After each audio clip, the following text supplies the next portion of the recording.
Nós temos conosco, na tarde de hoje, nossa companheira, trabalhadora aqui da nossa casa, a Rô Pacheco, que ela vai nos falar família, educação e evolução. Que Jesus te acompanhe. Os nossos votos de muita paz a todos. O benfeitor Emmanuel, ele vai definir a família num livro que chama Sexo e Vida e Sexo. Ele vai dizer que a família é o primeiro núcleo de sociabilização do sujeito. É onde esse ser que volta às peias da encarnação vai exercitar esse primeiro processo social, ou seja, o processo da ambiência, o processo da convivência. E ali essa criatura que reencarna também vai dar os primeiros passos de reconhecimento das suas fragilidades, daquilo que ele traz para superar nesse meio, daquilo que ele veio vencer e daquilo que logicamente ele traz como alguns pendores. É nesse meio familiar, diz o benfeitor, que nós todos vamos dando os primeiros passos para que possamos superar o orgulho, o egoísmo e todas aquelas consequências dessas duas chagas que nos tornam, com certeza, pessoas e criaturas muito limitadas se não recebermos essas orientações dentro do nosso lar, quando nós vamos nos lançando em meios sociais maiores. Emmanuel diz também que esse núcleo familiar é um reflexo dessas uniões e dessas reuniões familiares também no plano espiritual. Então nós refletimos essas reuniões familiares do plano espiritual. E isso é algo curioso e nos lembra quando Kardec fala do teor de espíritos que circundam o nosso orbe. E ele fala que a maioria ainda, e mesmo nesse processo de transição, ocorrendo agora mudanças mais graves para que isso se opere mais rapidamente, que esse teor de espíritos que envolve o orbe ainda são espíritos que têm uma relação e uma afinidade ainda com esses pendores menores. Mas, dentro dessa família, então nós compreendemos por essa explicação de Emmanuel, desse encontro de vários seres que não por acaso se encontram nesse núcleo familiar para exercitar esse processo da convivência. Isso já nos faz pensar que muitas vezes o quanto é difícil conviver dentro de casa. E nos lembra André Luiz, no livro Sinal Verde, que ele mesmo fala que se nós nos tratássemos dentro de casa como nós nos relacionamos fora com os amigos, o nosso planeta já estaria numa condição muito melhor. E o que faz então haver essa reunião de almas no mesmo lugar? Nossos resgates, nossas provas, nossas expiações, nossas dificuldades, porque é nesse núcleo que nós vamos burilar essas questões. Porque se nós não formos capazes de burilar dentro desse lar, poucas condições nós teremos de avançar em missões maiores. Porque estar dentro de uma família é uma missão. Estar dentro de um lar e é uma missão rara, importante.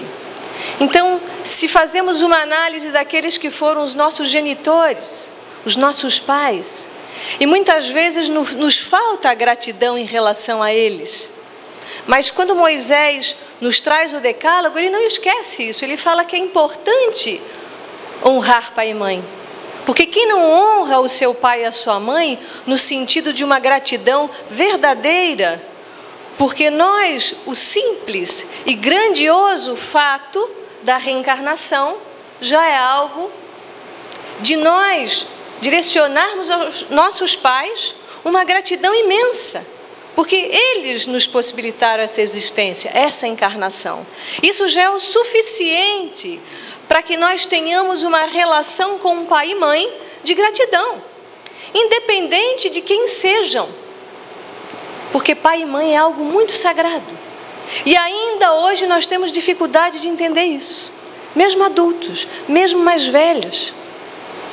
Porque as relações sempre são relações de cunho muito descartável. Porque no momento em que um desafio nos surge, é muito mais fácil sair, é muito mais fácil abandonar. Mas toda vez que o abandono e a desistência surge diante desse desafio que ali está tão próximo de nós, a desistência é diante de nós mesmos. Eu não estou desistindo do outro ou da tarefa, a desistência em relação a mim. Toda vez que eu desisto de algo fora, o indicativo ou essa desistência aponta para dentro. E essas famílias vêm se arranjando desde muito tempo num processo de refinamento e muitas diferenciações também. Nós já tivemos uma família nuclear e nós vamos percebendo que essa família nuclear hoje, ela se desfez. Não é mais aquele estereótipo do pai, da mãe, dos filhos, mantendo uma família. As pessoas se divorciam, se separam. Pessoas do mesmo sexo se casam e adotam, que é maravilhoso. Raul Teixeira nomina isso num livro que chama Desafios da Vida Familiar, onde ele diz: melhor alguém que passa pelo abandono, uma criança, é recolhida num lar onde ele vai ter amor, do que fique no abandono. Então são novos paradigmas, pessoas que se encontram para formar novas famílias, que já têm os seus filhos, o outro tem os dele, os meus, os seus e às vezes os nossos, ocorrendo uma nova prole a partir desse encontro. Então as famílias são muito diversas. Há famílias consanguíneas, por exemplo, onde não há laço espiritual, onde não há muita afinidade. Porque quando nós pensamos nessa parentela espiritual, porque quando duas criaturas ou mais se encontram, e onde ali já existe um bem-querer, uma afinidade, uma facilidade na comunicação, isso já foi burilado em outras vidas. Nós não podemos ter aquele pensamento infantil, achando que as relações que são boas não foram construídas, foram. E construídas em cima de dificuldades. Porque quando pessoas estão dispostas a superar dificuldades, elas vão alentar muito mais amor nos seus corações. Elas serão capazes de olhar além da dificuldade. Porque todos nós, em vivendo a nossa condição humana, nós vivemos limitações de muita ordem. Então esse arranjo familiar acontece.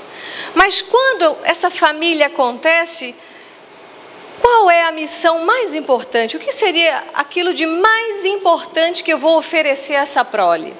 Porque nós estamos falando de família, estamos falando de educação e estamos falando de evolução. No Evangelho segundo o Espiritismo, no item 14, no capítulo 14, item 9, a espiritualidade benfeitora vai nos trazer uma nota, mas uma nota muito para chamar a atenção, porque começa com uma exclamação. Os benfeitores dizem: ó espíritas. E quando se exclama algo, é para que a gente chame a atenção do outro. Vem algo importante. Ó espíritas. Compreendei agora o grande papel da humanidade. Compreendei que quando produzis um corpo, a alma que nele encarna vem do espaço para progredir. Isso já muda tudo. Porque algumas relações de parentela, especialmente entre pais e filhos, é uma relação de dominância, de dependência.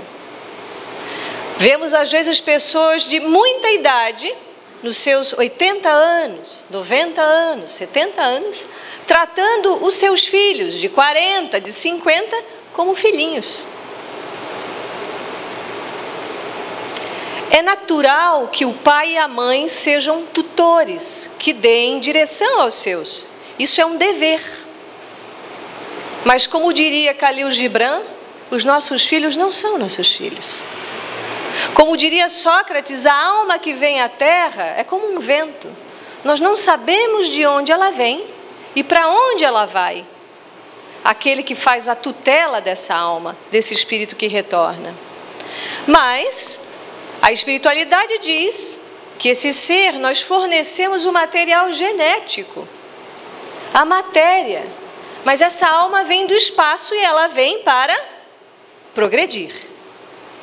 Porque nós não estamos prontos. O processo da formação é um ato contínuo, momento a momento, dia a dia. E os benfeitores concluem: inteirai-vos dos vossos deveres e ponde todo o vosso amor em aproximar de Deus essa alma.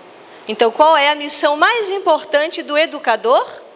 É aproximar a alma de Deus.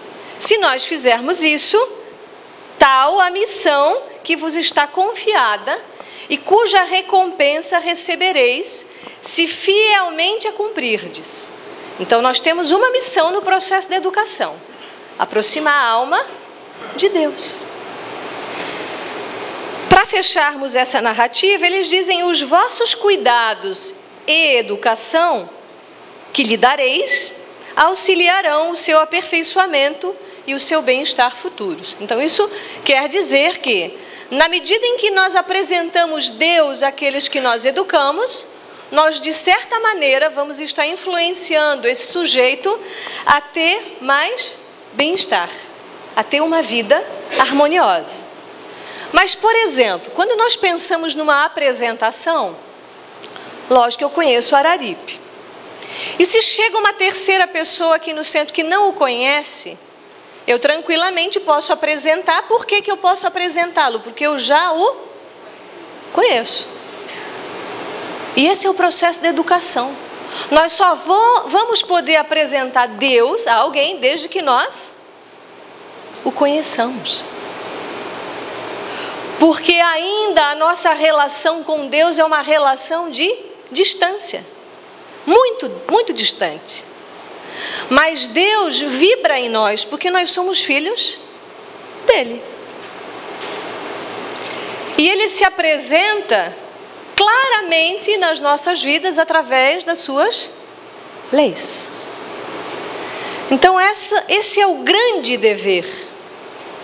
Primeiramente no processo da nossa autoeducação, porque com certeza muitos de nós aqui não tivemos essa oportunidade, ou alguns de nós não tivemos essa oportunidade. Os nossos pais não nos apresentaram essa possibilidade, nos educaram numa perspectiva mais hedonista, de uma relação de prazer com o mundo, uma relação mais materialista. E isso é um grande problema nas nossas vidas. E nós vemos isso diariamente nos periódicos. Pessoas que aparentemente, ou do ponto de vista material, sim, dispõem de tudo. Têm uma condição financeira estável, tiveram um lar, tiveram paz, tiveram até amor, são bem, são abonadas, são intelectualizadas, mas se suicidam. Como responder isso? O que faltou nessa trajetória? O que faltou numa trajetória de um sujeito que dispôs, que teve acesso a coisas que lhe promoveram do ponto de vista material, mas que quando se depara com um revés, deprime, se revolta, é tomado pelo sentimento de vingança? Faltou isso. Porque na medida em que nós nos educamos, e Vitor Hugo ele fala que mais trágico do que ver uma pessoa morrendo pela falta de pão, pior é ver essa pessoa morrendo pela falta de luz, morrendo internamente, porque não foi oferecido esse pão. Porque isso faz uma diferença muito grande. Lógico que todos nós queremos que aqueles que caminham conosco dentro da nossa família sejam pessoas que alcancem as suas realizações. Não tem nada de errado de alcançar uma realização profissional, material.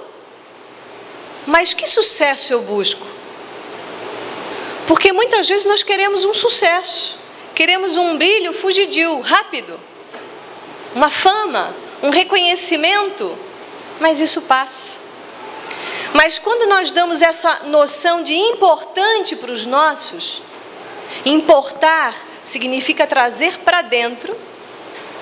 Quando essa criatura ela vai sendo construída na sua intimidade, e os pais vão, portanto, ou aqueles que ocupam a função da educação, vão pontuando que o importante é compreender essas leis, que o importante, acima de tudo, é ter uma relação com Deus, no sentido de que nada daquilo que vem ao nosso caminho é por acaso. Porque é preferível 1000 vezes eu ser enganado do que enganar uma só vez. É preferível 1000 vezes alguém fazer mal a mim do que uma só vez eu fazer mal a alguém.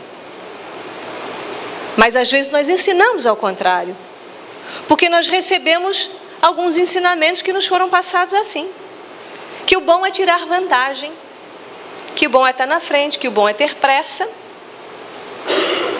Nós não somos ensinados muitas vezes a soltar. Ao contrário, a nossa cultura é uma cultura de muito apego. Sai daí porque você vai cair. A gente não diz, preste atenção onde você está.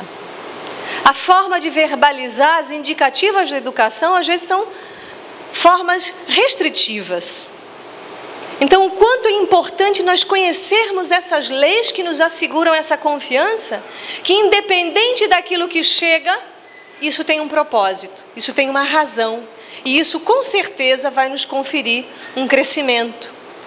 E como é diferente quando essas crianças já recebem a sua orientação desde o ventre, porque uma mulher, quando perguntou a Chico quando começava a educação e ela tinha uma criança nos braços, ele falou, você já perdeu alguns meses, porque começou na concepção.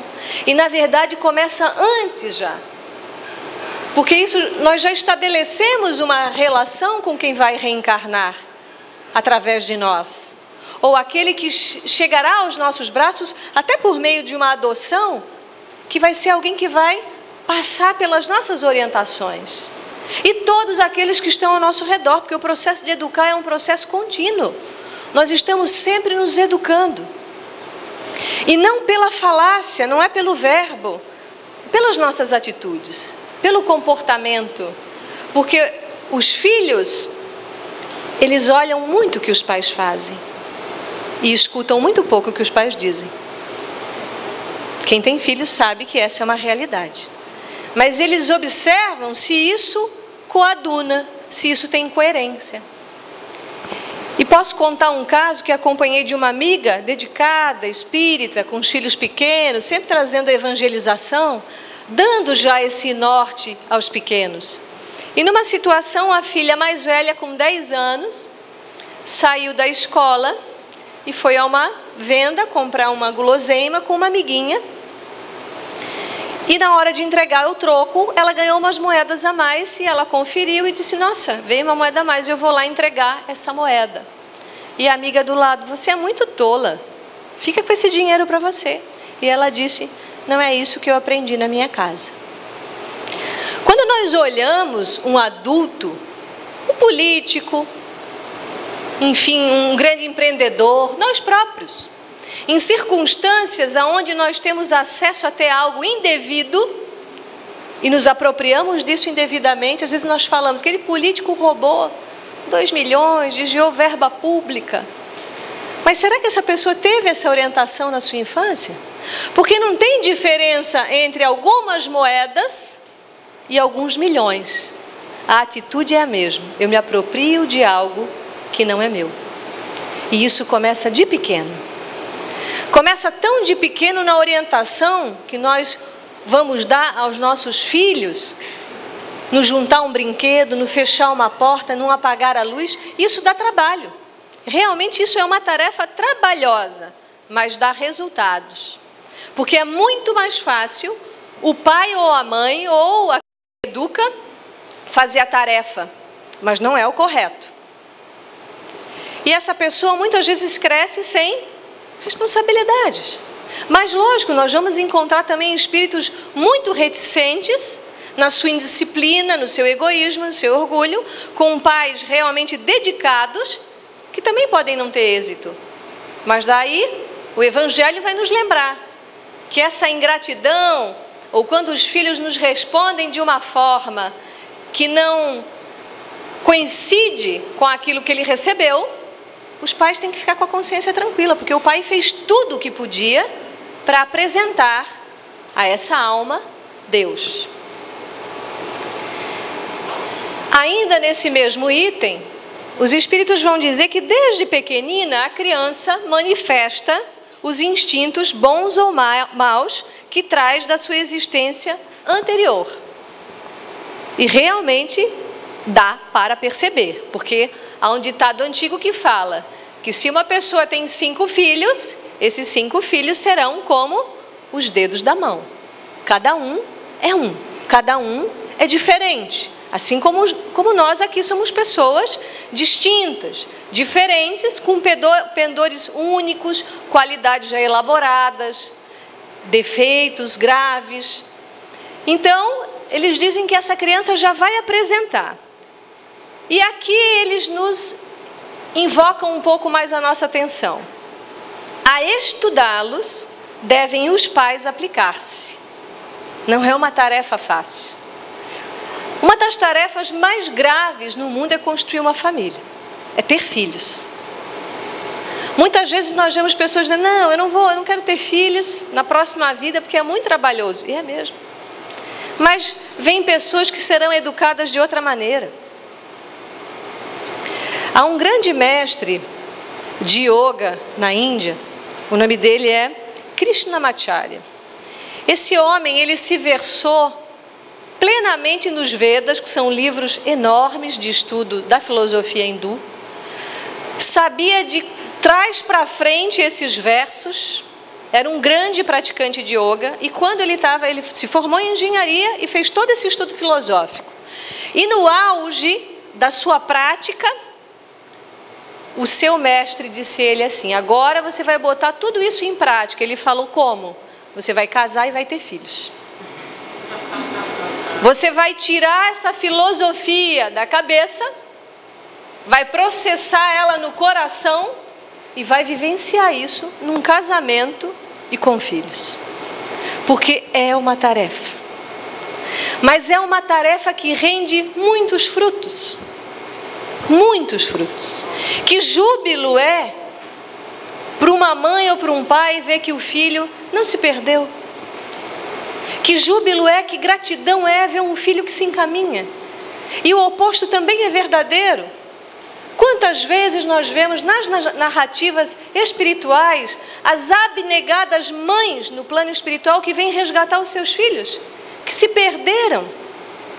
Porque esse amor é tão grande que é incapaz de deixar um dos seus pelo caminho. As mães voltam. Se comunicam na mesa mediúnica, rogando muitas vezes esse auxílio aos seus. Mas são almas que já desenvolveram amor. Se deixarem, se desenvolvam o egoísmo e o orgulho nesses pequenos, não se espantem de serem mais tarde pagos com a ingratidão. Então, muitas vezes os pais, para não se aborrecerem, dão tudo para os filhos. Anelam todas as suas vontades. Desde as guloseimas, dos brinquedos. Muitas vezes assumem dívidas financeiras para dar coisas que não têm condições.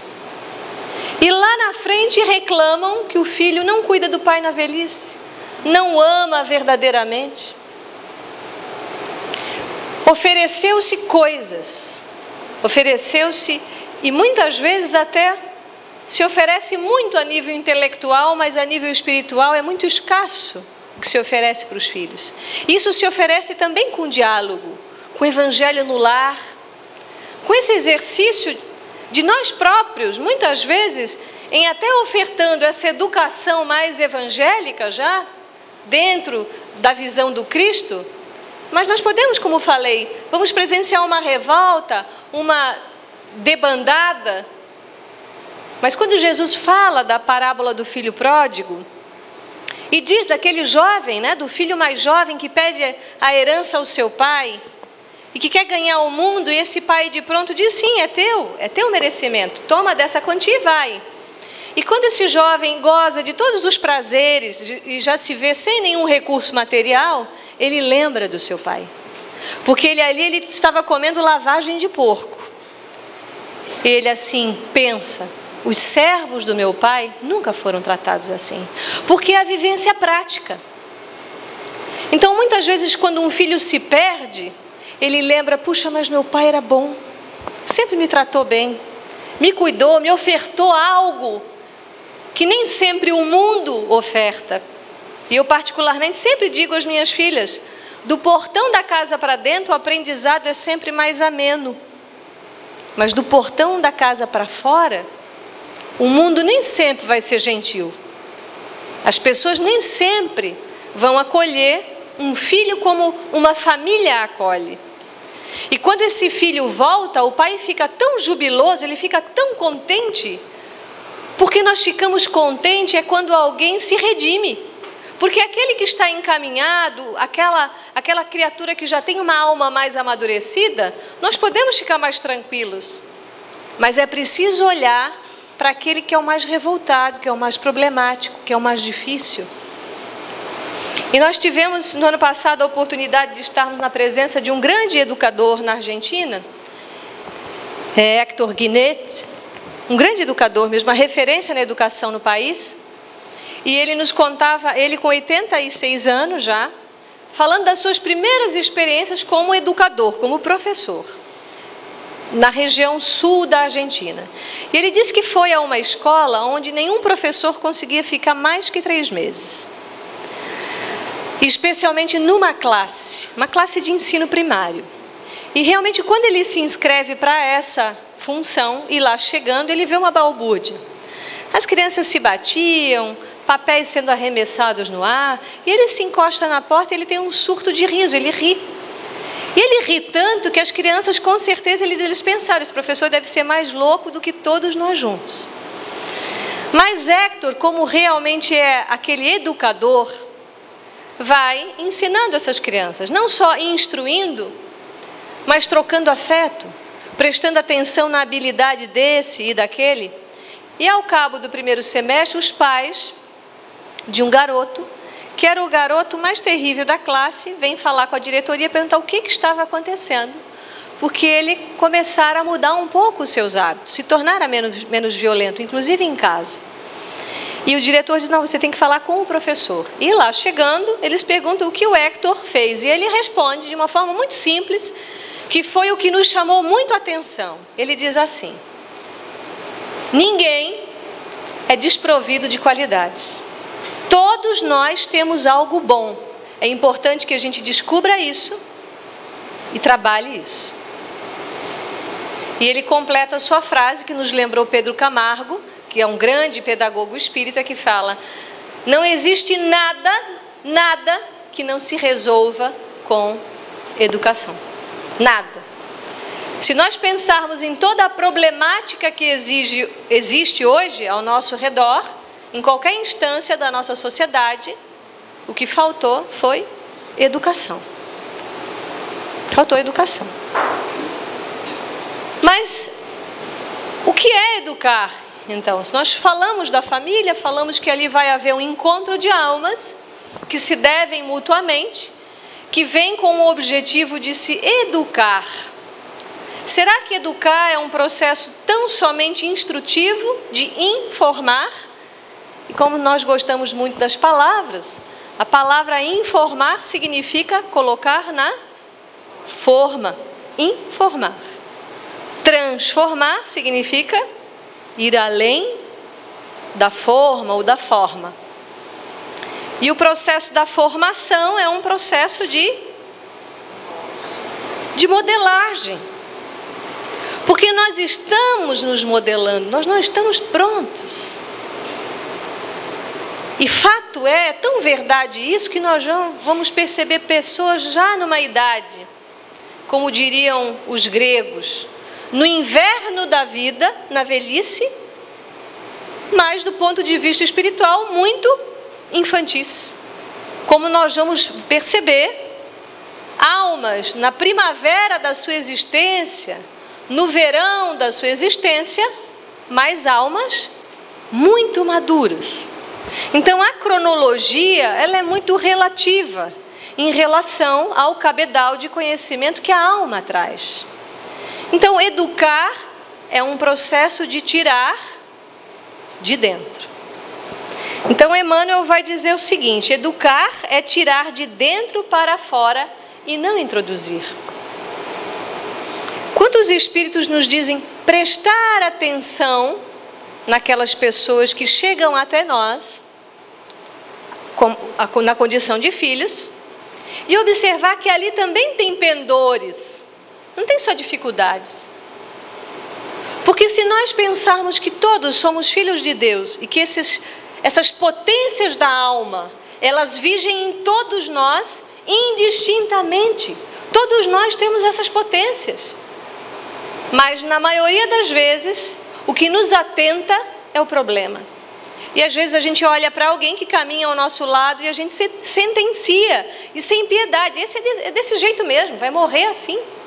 E eu brinco com um ditado, que pau que nasce torto, o ditado diz que, eu digo que pode virar uma bengala, pode ter uma utilidade. Pode ter uma utilidade, e tem. E tem uma utilidade.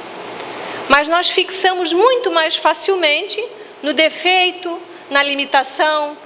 E muitas vezes é disso que nós falamos, é isso que nos alimenta. Você não é igual ao fulano, olha o fulano.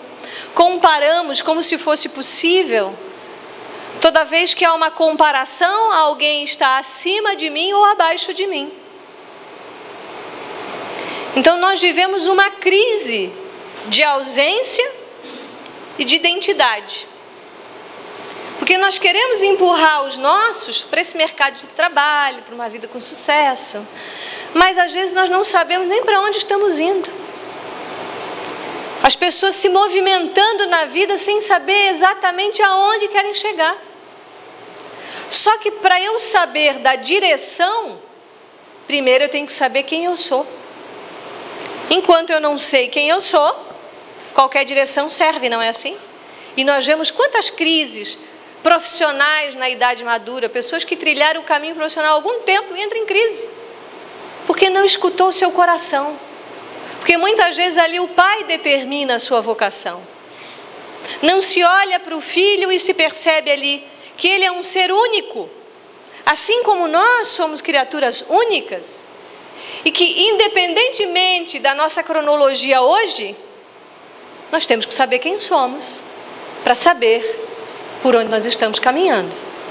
Porque isso está nos levando à deriva ou à meta. E isso eu vou deixar para vocês pensarem. Qual é a sua meta? Para onde você está indo? Partindo da pergunta quem você é.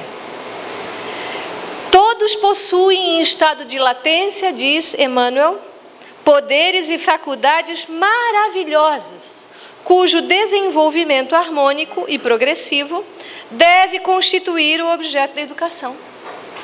Então esse é o objeto da educação. Nós temos que descobrir essas potências. E nós vamos descobrir essas potências na medida em que nós vamos também criando condições. Às vezes a própria condição da dor é uma que vai fazer nós desenvolvermos potenciais que estavam ali adormecidos. A nossa capacidade de pensamento, mas de uma análise do pensamento. O que penso? O que penso? Esse pensamento contribui realmente com a minha vida? Então essas potências estão latentes, em germe. A oração, o aquietamento, a meditação para alguns, um estudo, mas não um estudo só instrutivo, mas um estudo de mim mesmo. Eu faço uso de uma obra, por exemplo, de uma obra basilar como o Evangelho, que nos trouxe essas notas fantásticas. Mas não é só uma leitura corrida, mas é uma leitura refletida, é uma leitura sentida, é uma leitura que vai me fazer questionar se isso já vem para a minha prática. Porque eu não vivo só de pão, como diz Vitor Hugo, eu não vivo só do pão material. Eu preciso me nutrir espiritualmente. E se essas almas não se educam, elas se afastam, elas não se toleram e tampouco não vão se amar. Vemos pessoas na idade mais velha sendo abandonadas pelos filhos. O que falta? O que faltou ao longo desse tempo?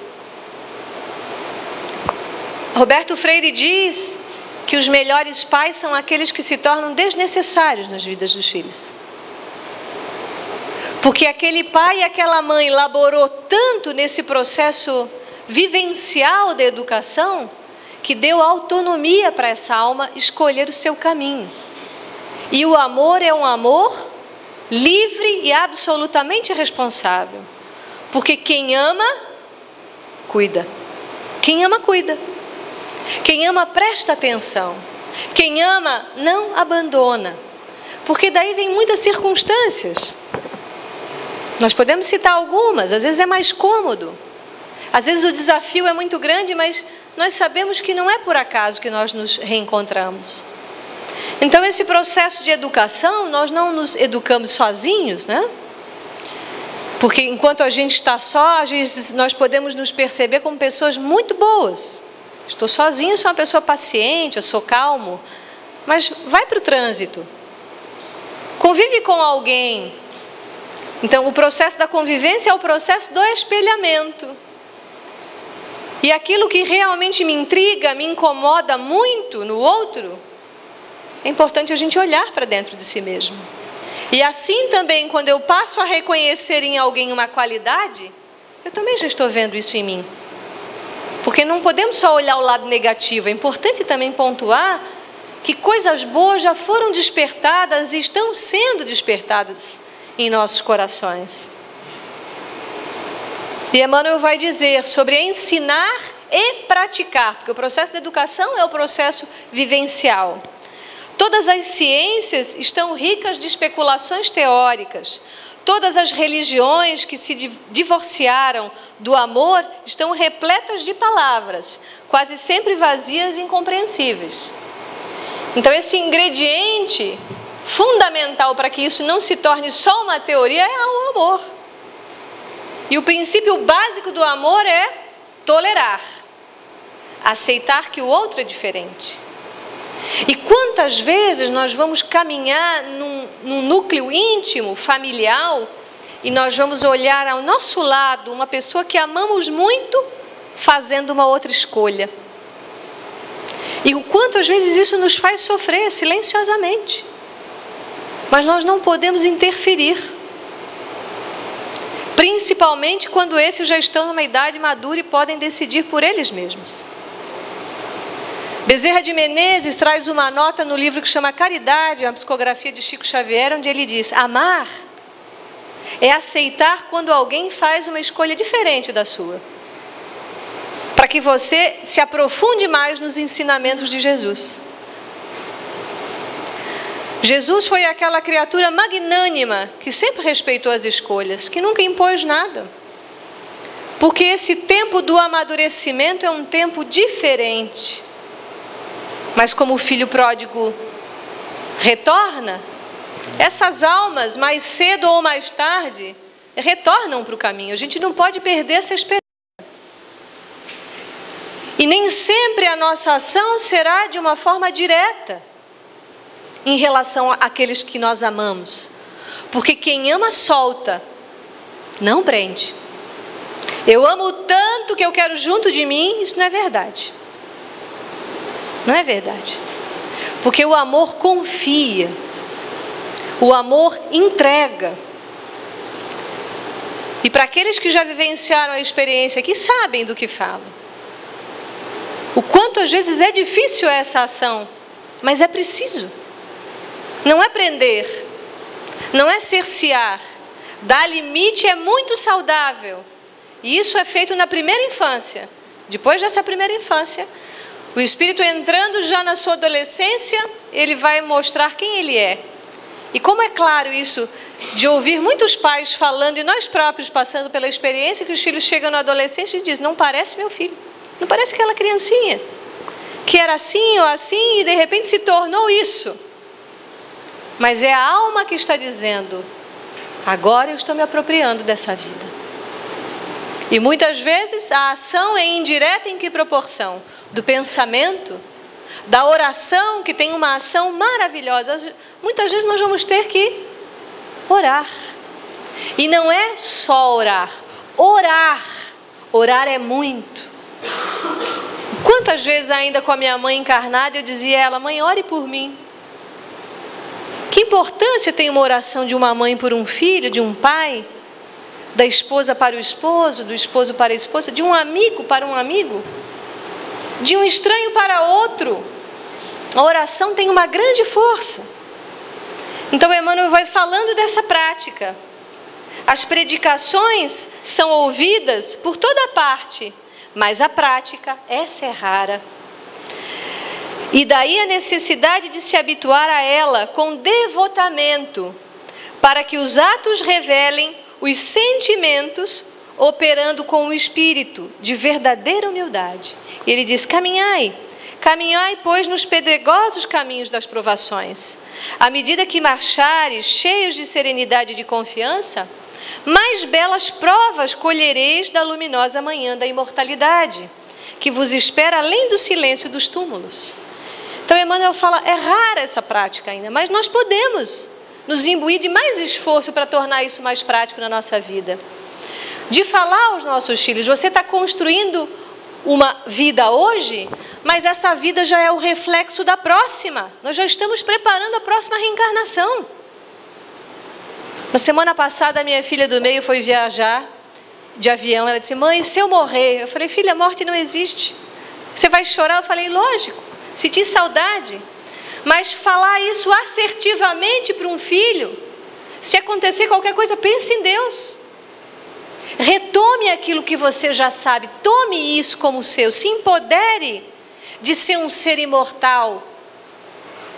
Porque isso muda tudo quando nós falamos a alguém que ombreia o nosso caminho. Muda tudo quando nós falamos para esse filho, para esse amor, para essa pessoa ao nosso lado. Nós somos espíritos imortais. Nós dispomos hoje de uma situação rara, como dizem os espíritos, que essa união familiar nós não a teremos mais desse jeito. Oportunidades nós teremos aos montes, mas essas circunstâncias de hoje são únicas. E se a são, que nós possamos aproveitá-las muito bem. E na medida em que uma criatura se educa, se torna tolerante, exercita um pouco mais a sua paciência, a sua condição de acolhimento, de não julgamento, ela age pelo seu exemplo. E quando uma família se educa, vamos perceber que isso vai tendo uma ação maior no mundo. Porque quantas pessoas são desaguadas na sociedade sem parâmetros nenhum de educação. E falo aqui muitas vezes de uma educação básica, porque dizer por favor, obrigada, com licença, isso não é uma grande educação. Isso é o básico da educação. A educação que a espiritualidade nos propõe é uma educação de nós vivermos o processo empático, de aprendermos a nos colocar no lugar do outro. Herculano Pires diz, no livro Centro Espírita, que nós estamos aqui para aprendermos a servir. Será que nós ensinamos isso aos nossos filhos? A servir, a ser um bom servidor, não alguém que quer só as coisas na mão. Porque como é bom a gente ver um filho sendo gentil, que a mãe nem precisa pedir, ele faz. Mas quantas vezes nós temos que pedir, uma dezena de vezes para que um movimento aconteça? Então são reflexões dessa educação. Se uma família se educa, nós vamos fazer prospecções para fora da nossa casa, para a sociedade, de indivíduos educados, de pessoas mais gentis, pessoas corretas, de bom caráter, sem que estes sejam aqueles com aquela atitude de querer convencer ninguém. Porque se a verdade está estabelecida de uma forma serena dentro de nós, ela é para nós. Não preciso convencer mais ninguém disso. Cabe a mim. Então, Emmanuel fala que nós vamos encontrar esses desafios. E vamos, às vezes, encontrar desafios graves dentro da família. E nos lembra novamente um caso que o Dr. Alberto Almeida nos contou num congresso que fomos, aonde ele fala de uma mãe que fazia o processo terapêutico com ele, e da animosidade que essa mãe tinha com a filha de 6 anos. Ela dizia para o Dr. Alberto: eu odeio a minha filha de 6 anos. E é forte nós ouvirmos isso, né? Mas isso retrata essa relação de almas que vem peregrinando muitas vezes há muitas vidas juntas e que tem a oportunidade de se encontrar como mãe e filha, que é uma saia bem justa, para desenvolver o perdão, o amor. E essa criança, muitas vezes, disse Alberto, quando a mãe chegava em casa, ela recebia a mãe com um corredor de pétalas de flores e dizia para a mãe: você é a melhor mãe do mundo. E a mãe vivendo aquele conflito atroz, porque não era recíproco o sentimento. E num dia que a menina chega e diz para ela: mãe, eu te amo. Por que você não me ama? Uma criança de 6 anos, mas um espírito milenar. E a mãe diz: um dia eu vou te amar do jeito que você merece. Um dia. Então nós temos aí um grande caso de almas, uma que se libertou, que é o caso da criança, e da mãe, na condição adulta, que ainda presa a um sentimento animoso. E as leis divinas, eu sempre gosto de lembrar isso, elas não são pessoais, as leis divinas agem de forma universal. A pessoalidade é por minha conta, eu torno o débito pessoal. Mas eu posso quitar esse débito das mais variadas circunstâncias.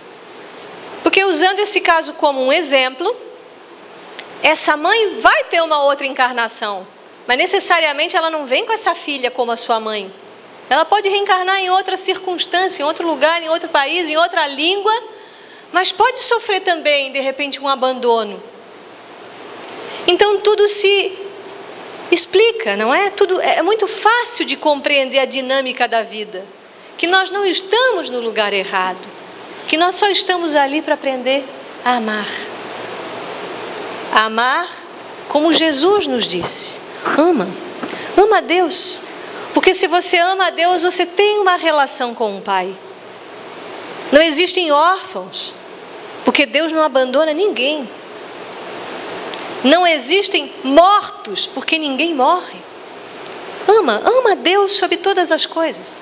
Ama a Ti, reconhecendo em Ti essa radiância de Deus, esse brilho intenso de Deus em nós, que vai surgindo através dos nossos mínimos atos ofertados a qualquer próximo, a qualquer situação.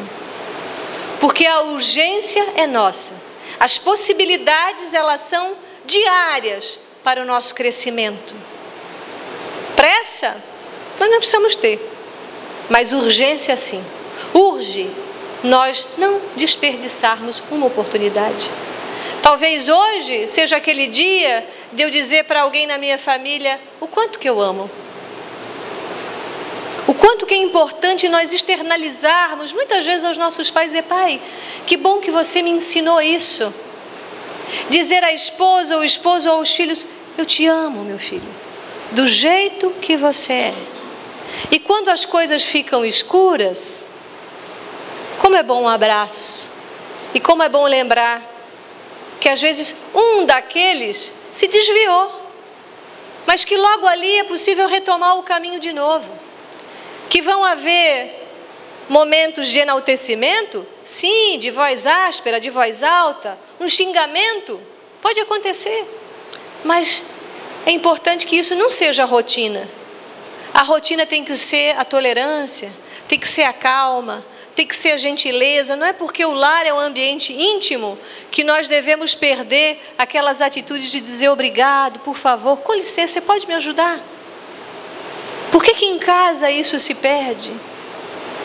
Então Jesus nos diz que nós precisamos retomar esse amor, porque é dessa forma, dentro dessas famílias, porque hoje nós estamos numa família humana, mas a nossa família é o universo inteiro.